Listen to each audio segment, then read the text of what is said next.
पिता और पुत्र और पवित्र आत्मा के नाम पर आमीन।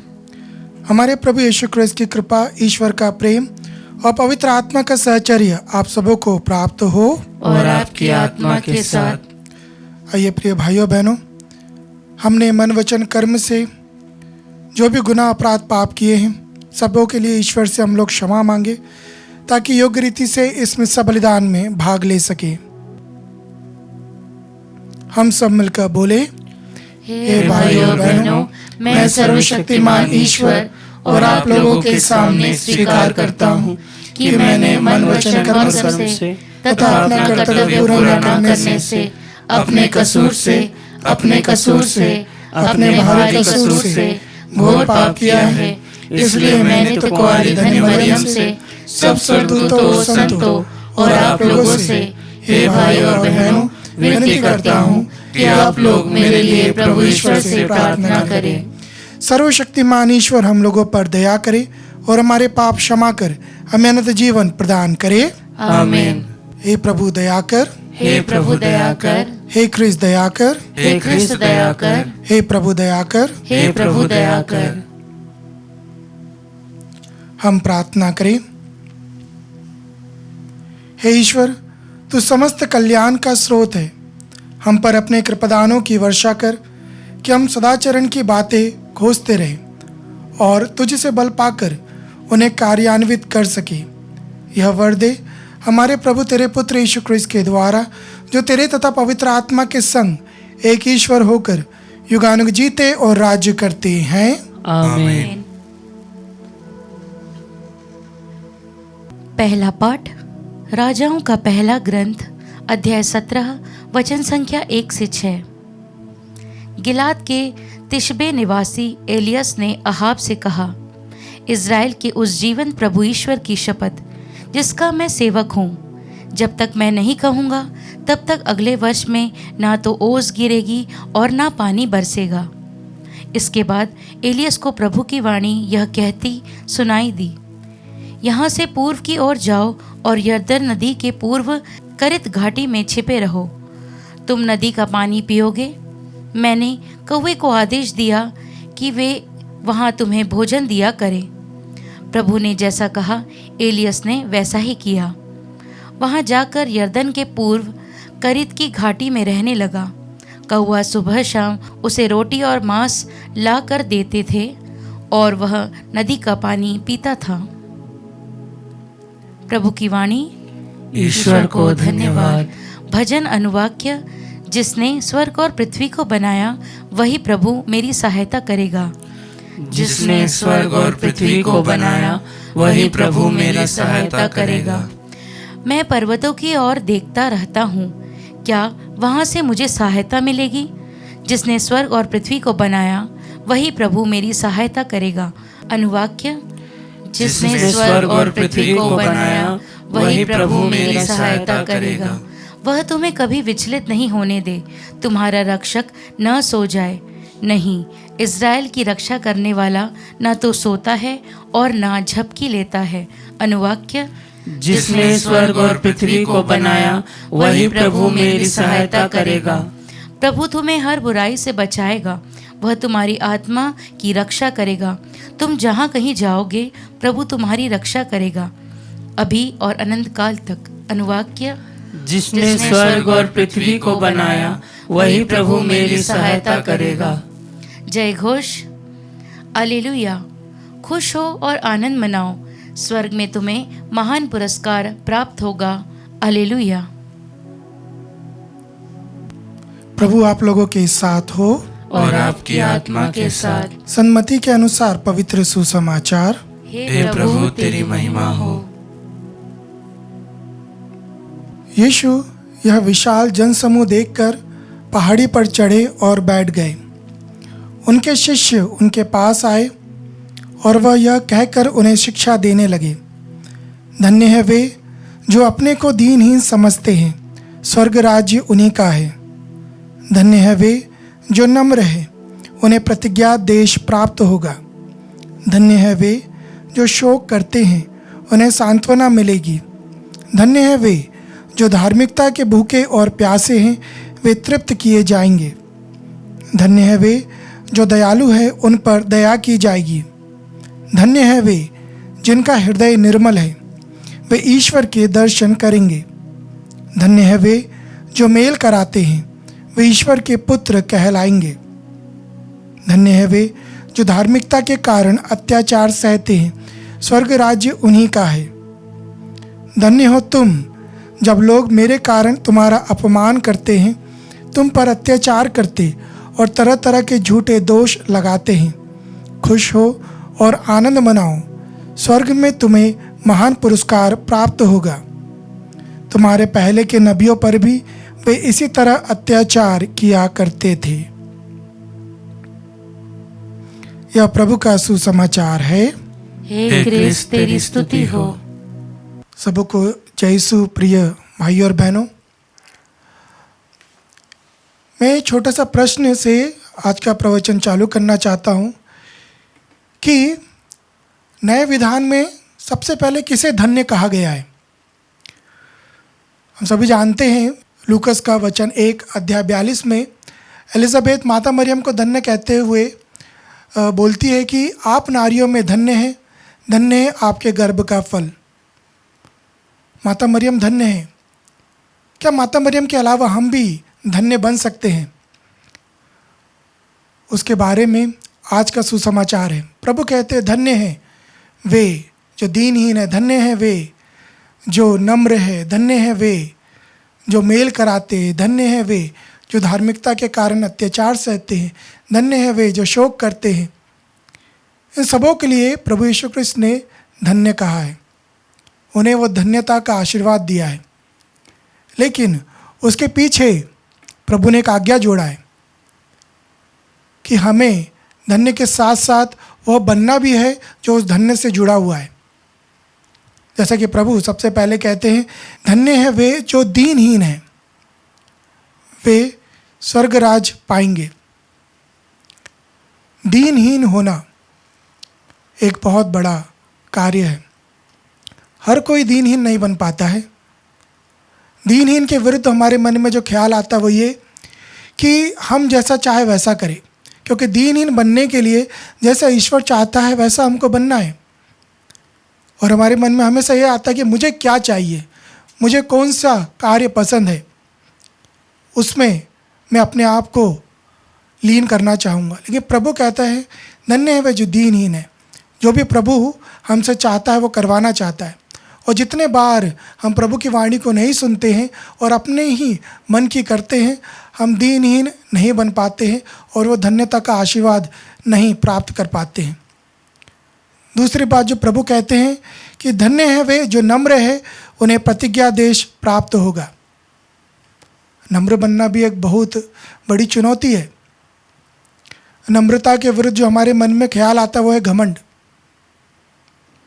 कई बार हम देखते हैं चर्चेस में, हमारे पैरिशेस में, किसी एक परिवार या व्यक्ति के साथ कुछ बुरा हो जाए तो उनके अंदर गुस्सा आता है कि हमारे साथ ऐसा क्यों हुआ। आप लोग हमारे घर लघु ख्रिस्ती प्रार्थना में नहीं आए तो हम आपके घर नहीं आएंगे। आप हमारे यहाँ रोजरी में नहीं आए, हम आपके यहाँ नहीं आएंगे। नम्र बनना मुश्किल हो जाता है। इसलिए प्रभु ने कहा है नम्र बनो और हमारे अंदर जो गुस्सा है, घमंड है, उसको दूर करें, तो ये धन्यता का आशीर्वाद हमें प्राप्त होगा। तीसरी बात प्रभु कहते हैं धन्य हैं वे जो शोक करते हैं, उन्हें सांत्वना मिलेगी। आप मुझसे कहेंगे फादर शोक करने के लिए हम लोग कहाँ जाए?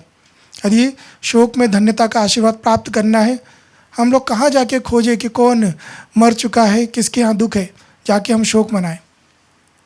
या शोक मनाने से तात्पर्य है लोगों के साथ उनके दुख में जुड़ जाना। जरूरी नहीं है कि हर बार प्रत्यक्ष रूप से हम उनसे जुड़े।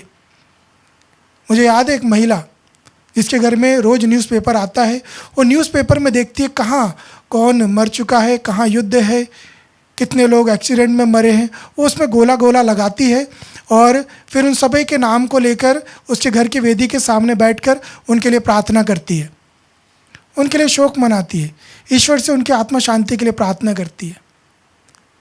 प्रिय भाई बहनों, इस दुनिया में बहुत युद्ध और बहुत मृत्युएं हो रही है। हमारा कार्य है जो प्रभु ने हमें सौंपा है, उनके लिए शोक मनाएं, उनके लिए प्रार्थना करें।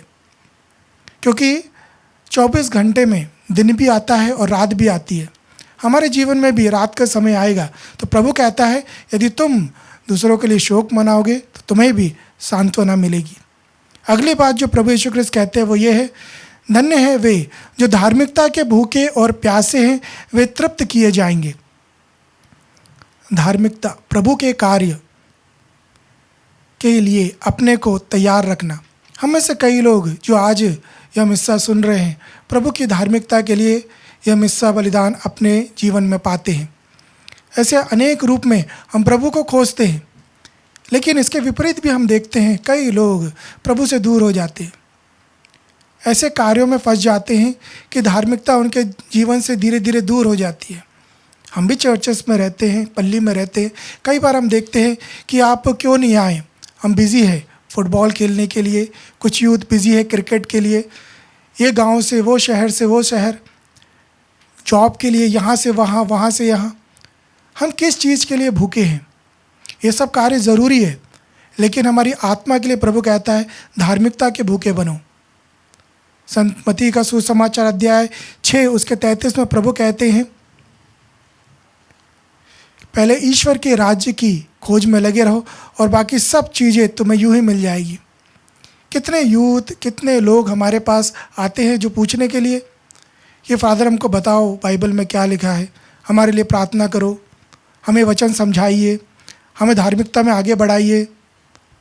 बहुत कम, बहुत कम। इसलिए प्रभु कहते हैं धार्मिकता के भूखे प्यासे बनिए, आप धन्यता का आशीर्वाद प्राप्त करेंगे। अगली बात जो प्रभु कहते हैं, दयालु बनो और तुम पर दया की जाएगी। यहाँ दयालुता से मतलब यह नहीं है कि हम लोगों के साथ मिलकर उन पर दया करें, उन्हें जिस चीज़ की ज़रूरत है उन्हें प्रदान करें, बल्कि दयालुता से यहाँ तात्पर्य है कि हम हमारी सेवा भाव को प्रभु के साथ जोड़कर लोगों को समर्पित करें। जो हम सेवा कर भी रहे हैं, लोगों पर दयालु बन भी रहे हैं, तो हम ये सोचें कि हम ईश्वर के साथ मिलकर वो कार्य कर रहे हैं। नहीं तो ऐसा कहा जाता है ना कि वो ब्लैंकेट, वो कंबल किसी काम का नहीं जो सर्दी में हमें ठंड से बचा ना सके। कई बार हमारी दयालुता का कार्य भी ऐसा हो जाता है कि उसमें प्रभु है ही नहीं, वो केवल सोशल वर्क बन जाता है, और प्रभु वही हमें समझाते हैं। अगली बात जो प्रभु कहते हैं, धन्य है वे जो मेल कराते हैं, वे ईश्वर के पुत्र पुत्रियाँ कहलाएंगे। मेल कराने से हम अक्सर समझते हैं कि वर वधू एक दूसरे को प्रदान कर दो, उनकी शादी करवा दो, लड़का लड़की खोज रहा है, लड़की लड़का खोज रहा है, हम यहाँ वहाँ से हमारी परिचित में जो है उनको मिलवा दे। कितनी अच्छी बात है, हमने मेल करवा दिया, वो भी अच्छा है। लेकिन यहाँ प्रभु का कहने का तात्पर्य है कि जब हम चर्च में देखते हैं कई परिवार टूटे हुए, पति पत्नी के बीच में झगड़ा है, माता पिता बच्चों के बीच में मनमुटाव है, सास बहू के बीच में मनमुटाव है, परिवार पूर्ण रूप से टूट गया है, हम क्या करते हैं?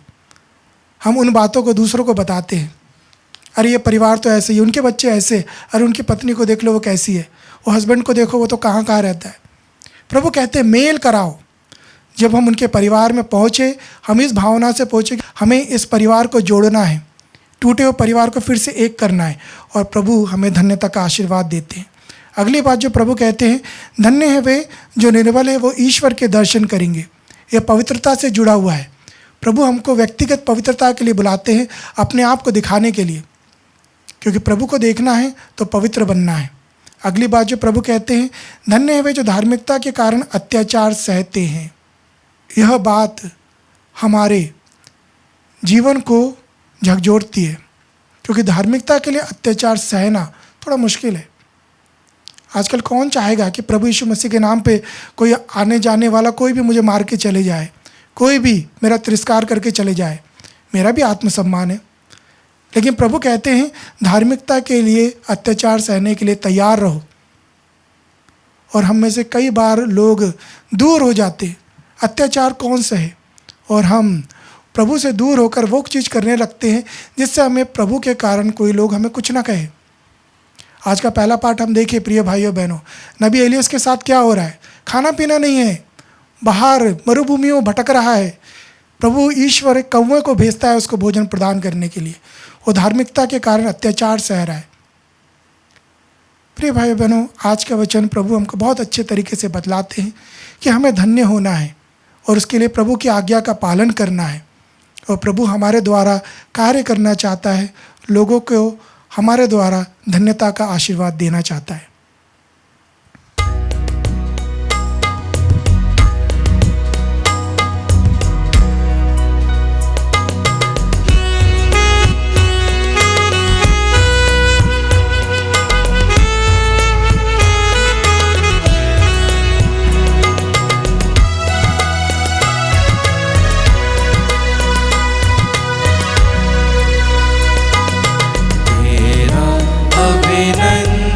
शतबार तेरा पूजन बारंबार, तेरा अभिनंदन शतबार, तेरा पूजन बारंबार।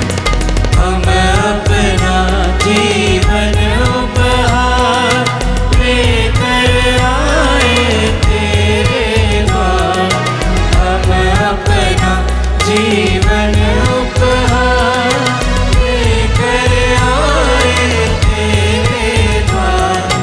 पिता इसे करने स्वीकार, हम करते हैं तुझको प्यार, तेरा अभिनंदन शतबार, तेरा पूजन बारंबार, तेरा अभिनंदन शतबार, तेरा पूजन बारंबार। भाइयों बहनों, प्रार्थना कीजिए कि सर्वशक्तिमान पिता ईश्वर मेरा और आप लोगों का यह बलिदान स्वीकार करे।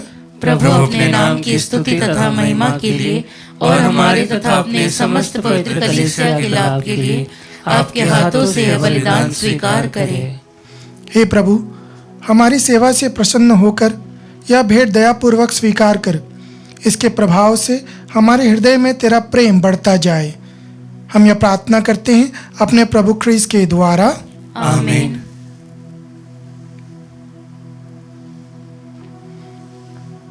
प्रभु आप लोगों के साथ हो और आपकी आत्मा के साथ। प्रभु में मन लगाइए। हम प्रभु में मन लगाए हुए हैं। हम अपने प्रभु ईश्वर को धन्यवाद दे। यह उचित और न्याय संगत है।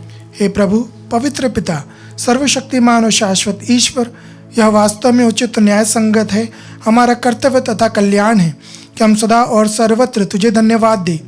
तूने प्रेम से प्रेरित होकर मनुष्य की सृष्टि की और न्याय के अनुसार जब वह अपराधी ठहराया गया तो दया करके तूने हमारे प्रभु क्रिस्त के द्वारा उसका उद्धार किया। इन्हीं के द्वारा स्वर्गदूत तेरे प्रताप की प्रशंसा करते, प्रभुत्व तेरी आराधना करते और शक्तियाँ तेरे सम्मुख काँप उठती है। स्वर्ग और उसका सामर्थ्य तथा धन्य सेराफिम एक साथ तेरी अर्चना करते हैं। उन्हीं के स्वर में स्वर मिलाकर हम भी विनम्र भाव से तेरा स्तुतिगान एक स्वर से करते हैं।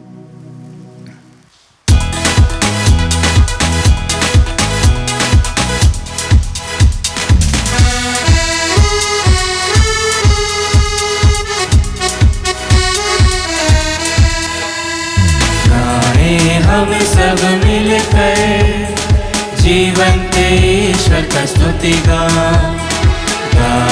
हम सब मिलकर जीवंत ईश्वर का स्तुति गाए।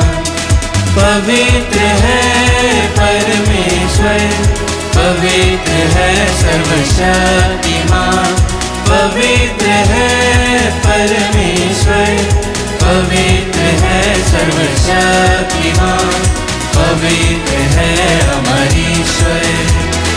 जय हो तेरी जय हो, जय हो तेरी जय हो, जय हो तेरी जय हो। हे प्रभु, तू वास्तव में पवित्र है, सारी पवित्रता का स्रोत है। हम तुझसे प्रार्थना करते हैं, तूने पारों को अपनी आत्मा के संस्पर्श से पवित्र कर दे कि हमारे प्रभु यीशु क्रिस्त के शरीर तथा रक्त बन जाए। जब वे स्वेच्छा से मृत्यु के लिए सौंपे गए, उन्होंने रोटी ली, तुझे धन्यवाद दिया और रोटी तोड़कर उसे अपने शिष्य को देते हुए कहा, तुम सब इसे लो और इसमें से खाओ, क्योंकि यह मेरा शरीर है जो तुम्हारे लिए बलि चढ़ाया जाएगा।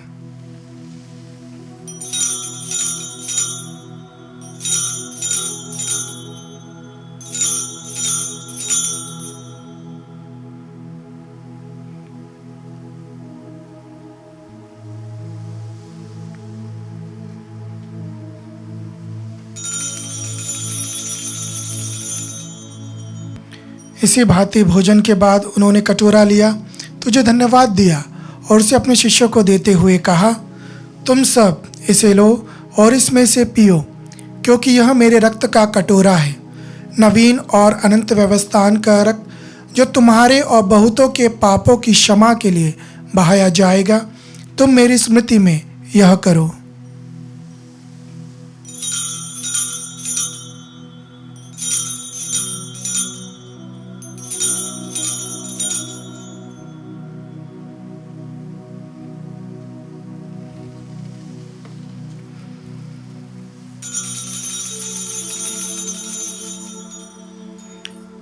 विश्वास का रहस्य।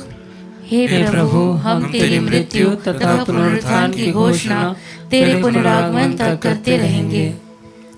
इसलिए हे प्रभु, हम ख्रिस्त की मृत्यु पुनरुत्थान की स्मृति में तुझे जीवन की रोटी और मुक्ति का कटोरा चढ़ाते हैं। हम तुझे धन्यवाद देते हैं कि तूने हमें अपने सम्मुख उपस्थित होने और अपनी सेवा करने का सौभाग्य प्रदान किया है।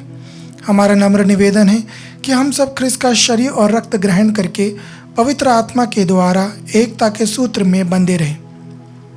हे प्रभु, हमारे संत पिता लियो, हमारे धर्माध्यक्ष थॉमस मैथ्यू और सभी याजकों के साथ विश्व भर में फैली अपनी कलीसिया की सुधि ले तथा इसे प्रेम में सिद्ध बना दे।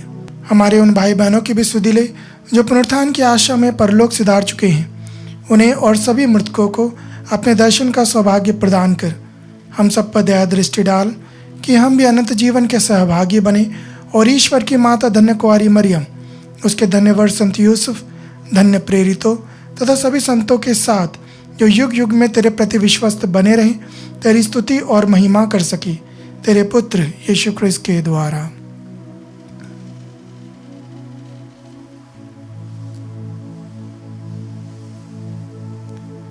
इन्हीं प्रभु क्रिस्त के द्वारा, इन्हीं के साथ और इन्हीं में, हे सर्वशक्तिमान पिता ईश्वर, पवित्र आत्मा के साथ सारा गौरव तथा सम्मान युगान युग तेरा ही है।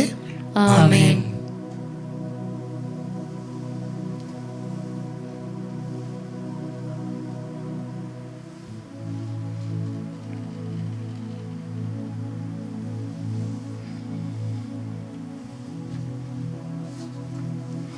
हम सब मिलकर पिता ईश्वर से प्रार्थना करें जैसे प्रभु यीशु ने हमें सिखाया है। हे हमारे पिता जो स्वर्ग में है, तेरा नाम पवित्र माना जावे, तेरा राज्य आवे, तेरी इच्छा जैसे स्वर्ग में है वैसे पृथ्वी पर भी पूरी हो। हमारा प्रतिदिन का आहार आज हमें दे और हमारे अपराध में क्षमा कर, जैसे हम भी अपने अपराधियों को क्षमा करते हैं, और हमें परीक्षा में न डाल परंतु बुराई से बचा। हे प्रभु, हम तुझसे प्रार्थना करते हैं, सभी बुराइयों से हमें बचा और इस जीवन में हमें कृपापूर्वक शांति प्रदान कर। हम तेरी दया से सदा पाप से दूर और हर विपत्ति से सुरक्षित रहें और उस दिन की प्रतीक्षा करते रहें जब हमारे मुक्तिदाता यीशु क्रिस्त फिर आकर हमारी धन्य आशा पूरी करेंगे। क्योंकि तेरा राज्य, तेरा सामर्थ्य और तेरी महिमा अनंत काल तक बनी रहती है। हे प्रभु यीशु क्रिस्त, तूने अपने प्रेरितों से कहा है, मैं तुम्हारे लिए शांति छोड़ जाता हूँ, अपनी शांति तुम्हें प्रदान करता हूँ। तो हमारे पापों पर नहीं, अपनी कलीसिया के विश्वास पर दृष्टि डाल और कृपापूर्वक उसे शांति तथा एकता प्रदान कर, युगानुग जीता और राज्य करता है। आमीन। प्रभु की शांति सदा आप लोगों के साथ हो और आपकी आत्मा के साथ। हम सभी परस्पर शांति अभिवादन करें। हे ईश्वर के मेमने, तू संसार के पाप भर लेता है, हम पर दया कर। हे ईश्वर के मेमने, तू संसार के पाप भर लेता है, हम पर दया कर। हे ईश्वर के मेमने, तू संसार के पाप भर लेता है, हमें शांति प्रदान कर।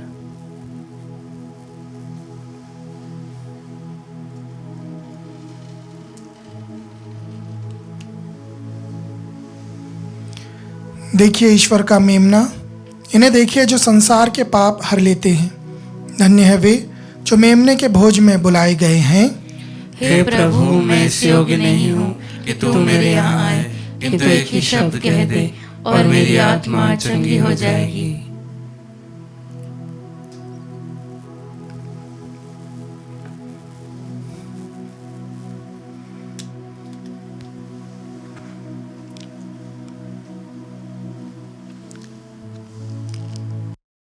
हे मेरे प्रभु यीशु, मैं सारे हृदय से विश्वास करती हूँ कि आप पवित्र यूकरिस्ती संस्कार में उपस्थित हैं।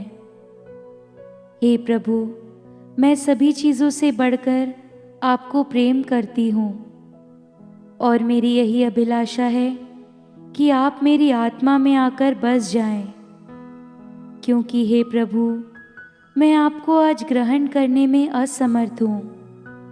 हे प्रभु, आध्यात्मिक रूप से आकर मेरे हृदय में समा जाइए। हे यीशु, मैं आज आप में एक होना चाहती हूँ और आप में समा जाना चाहती हूँ।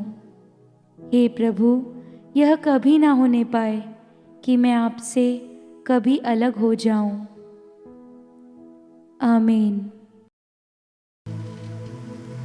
हम प्रार्थना करें। हे प्रभु, तू हमारे रोगों को चंगा करता है, हर प्रकार की दुष्टता हमसे दूर कर दे और हमें सन्मार्ग पर ले चल। हम यह प्रार्थना करते हैं अपने प्रभु क्रिस्त के द्वारा। आमीन। प्रभु आप लोगों के साथ हो और आपके आत्मा के साथ। सर्वशक्तिमान ईश्वर पिता और पुत्र और पवित्र आत्मा आप सबों को आशीर्वाद प्रदान करे। आमीन। आप लोग विदा ले। प्रभु की शांति सदैव साथ रहे। ईश्वर को धन्यवाद।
कहे